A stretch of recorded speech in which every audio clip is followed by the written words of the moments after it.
Mazie's animosity toward a stiff or drunk usually lasts until she has driven him out to the sidewalk.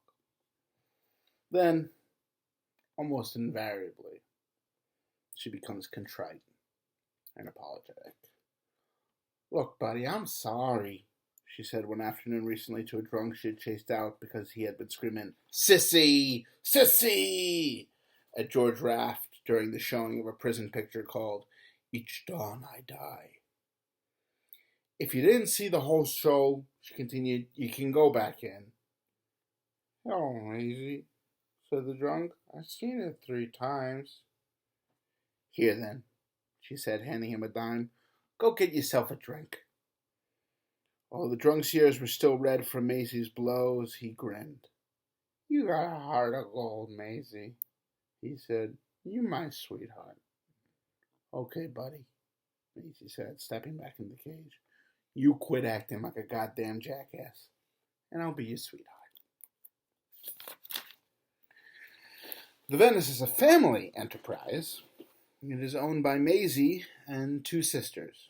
Rosie, the widow of a horse race gambler, and Jeannie, an acrobatic dancer. Mazie's sisters let her run things to suit herself. She is profoundly uninterested in moving pictures, and is seldom able to sit through one. "They make me sick," she says. Consequently, she employs a manager, and leaves the selection and ordering of films entirely up to him. Through a theater of its class, the Venice is prosperous, and Mazie could afford to hire a ticket girl and take things easy, but she enjoys the job and will not relinquish it, as her sisters often urge her to do. From her cage she has a good view of Chatham Square, which is the favorite promenade of Bowery drunks and eccentrics. "The things I see, by God, you wouldn't believe it," she says proudly.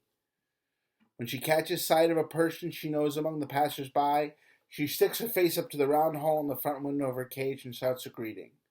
Sometimes she discusses exceedingly personal matters with people out on the sidewalk. "Hey there, squatty!" she yelled one afternoon to a dreamy-eyed little man. "I thought you was in Bellevue." "I was, Mazie," the man said. "They turned me loose yesterday." "Where'd they put you this time, the drunk ward or the nut ward?" "I was in with the drunks this time." "How'd they treat you?" "They didn't do me no harm, I guess." "You get drunk last night, squatty?" "Sure did." "Guess you had to celebrate." "Sure did." "Well, take care of yourself, squatty." "Thanks, Mazie." "You do the same." Sitting majestically in her cage like a raffish queen, Mazie is one of the few pleasant sights on the Bowery. She is a short, bosomy woman in her middle 40s. Some people believe she has a blurry resemblance to Mae West. Her hair is the color of sulfur. Her face is dead white.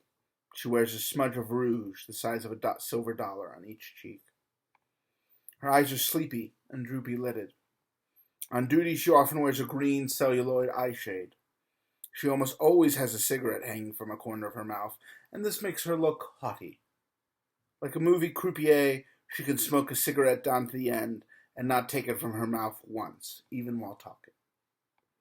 She has a deep cigarette cough. She smokes 3.5 packs a day and says tobacco is murdering her. On her right hand, she wears 4 diamond rings. She likes vigorous colors, and her dresses are spectacular. They come from shops on Division Street. The glass-topped Bowery and Chinatown rubberneck wagons often park in front of the Venice, and now and then a band of sightseers stand on the sidewalk and stare at Mazie. She despises sightseers and says they give the Bowery a black eye. Sometimes she thumbs her nose at them. Actually, however, she does not mind being stared at. "People walk past here just to give me the eye," she once said. "I got a public of my own, just like a goddamn movie picture star." Mazie is a talkative woman. On most subjects she is remarkably frank, but she rarely says anything about her private life, and some people on the Bowery consider her a mystery woman. A man who has been stopping by to chat with her several times a week for years suddenly realized recently that he did not know whether she was Miss or Mrs. Gordon. You ever been married, Mazie? He asked. That's for me to know, you to find out, she said sharply. A moment later she added, I'll ask you this. Do I look and act like a girl that never had a date? People around Chatham Square believe, among other things, that she was a belly dancer in the herd-taken seaman burlesque houses when she was a young woman, which isn't true. They claim, with not much relevance, that she gives her spare money to bums because she was once disappointed in a love affair. Furthermore, they believe she was born in Chinatown. Actually, she is a native of Boston, a fact which gives her a lot of satisfaction. Every winter she takes a week off and spends it in Boston, just walking around. She believes the people of Boston are superior to the people elsewhere. One night, a blind drunk bum stumbled into an L pillar in front of the Venice, skinning his nose. She rushed out and dragged him into her lobby. Then she went into a nearby saloon and yelled, Give me some hot water and a clean rag. You want to take a bath, Mazie? Asked the bartender. This remark enraged her. Don't you talk like that to me, you yellow-bellied jerk, she said. I come from Boston and I'm a lady. Mazie says her real name is Mazie Phillips, but she will not tell anything about her parents. Intimates say that around 1903, when she was a schoolgirl in Boston, her older sister, Rosie, came to New York and married Louis Gordon, an East Side gambler and promoter. They established a home on Grand Street, and a few years later, Mazie and her young sister, Jeannie, came to live with them. The family of Belle Baker, the vaudeville singer, lived nearby, on Christie Street. Irving Becker, Belle's brother, now the manager of a road company of Tobacco Road, once had a job loading rifles in a shooting gallery Gordon operated at Grand Street in the Bowery. We and the Gordons were great friends, Becker said recently. Louis Gordon was as fine a gambler as the East Side ever produced. He was a big, stately gentleman, and he gave to the poor. And the bankroll he carried, a billy goat couldn't swallow it. He hung around racetracks, but he could gamble on anything. He made a lot of money on horses and invested in Coney Island. He and his brother Leo helped back the original Luna Park, which opened in 1903.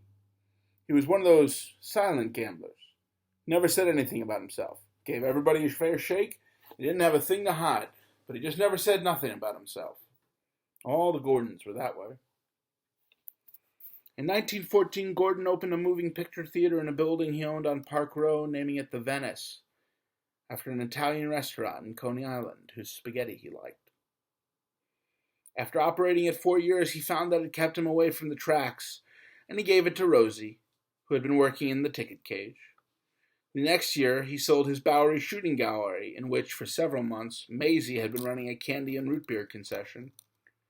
Rosie did not like selling tickets, so Mazie took her job. Around this time, Mazie began calling herself Mazie Gordon. She will not explain why she took her brother-in-law's name. That's my business, she said. The Gordons left Grand Street in the early 20s, moving to a house on Surf Avenue in Coney. Mazie continued to live with them. Louis was away much of the time, following the horses. Mazie says that once, after a good season in Saratoga, he gave her a Stutz, which, with accessories, cost $5,000. She used to ride down to Coney in the Stutz every night after work. One of the ushers at the Venice was her chauffeur. In October 1932, Louis fell dead of a heart attack at the Empire City racetrack. Mazie and her sisters left Coney Island a few years later and returned to the East Side, eventually taking an apartment together in Knickerbock Village, 4 blocks from the Venice. They live quietly. Rosie, a taciturn, sad-eyed woman, looks after property left by her husband. Besides her interest in the Venice, this property includes a number of lots along the boardwalk in Coney and an ancient red brick tenement in 9 James Street, a block from the Venice. This tenement has 16 cold water flats, all occupied by unmarried Chinese men. Jeannie, a handsome young woman, boasts that she has gone to the West Coast and back 10 times while working in vaudeville as an acrobatic dancer. Now and then she spells Mazie in the cage at the Venice.